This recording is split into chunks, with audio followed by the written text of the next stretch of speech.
it's still sinking in now, but it's an amazing feeling, absolutely amazing. This is something I've been chasing for months, just preparing specifically just for this race.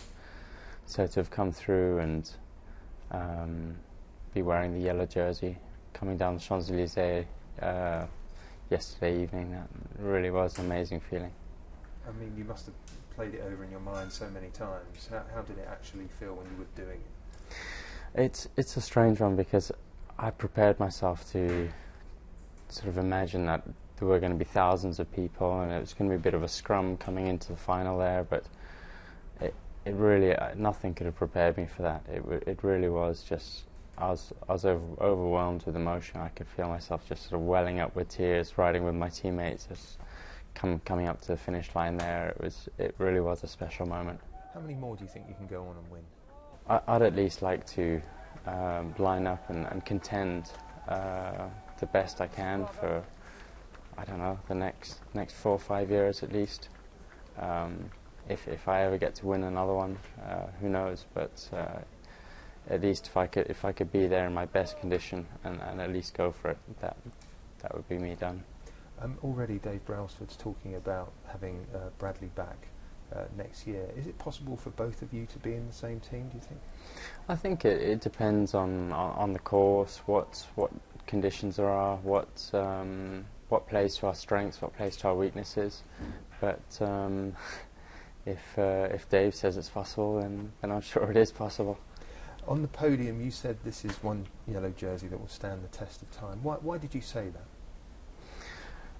During this year's Tour de France, we've come under a lot of scrutiny, given cycling's past, given the revelations last year, and I understand that. I understand where the scepticism is coming from and why people have doubts. But I think, I mean, it is really sad for us having to answer these questions when we know we've worked extremely hard to get here, and there's nothing. Cycling really has turned a new page. That was 10 years ago. It was a completely different era when all that was going on. But we've still had to stand here and answer all these questions, and I'm happy doing that. I'm happy to show people that we've got here through our own merit, and we've worked extremely hard for this. Do you think the sport is permanently scarred by what happened in the Lance Armstrong event? I think it has been damaged. It has been damaged, but that's part of the history now, and there's a new generation of talent coming through. You could see it with Quintana, the guy who came second yesterday. He's only 24, 25, extremely young, and there are many riders like him who are coming through the system, and it's a really encouraging sign to see that. Are you angry at Armstrong and others who doped for spoiling your moment? Definitely. I mean, I wouldn't say they spoiled the moment. I've still absolutely enjoyed it, and every second has been worth it, even though we've come under the microscope. But it has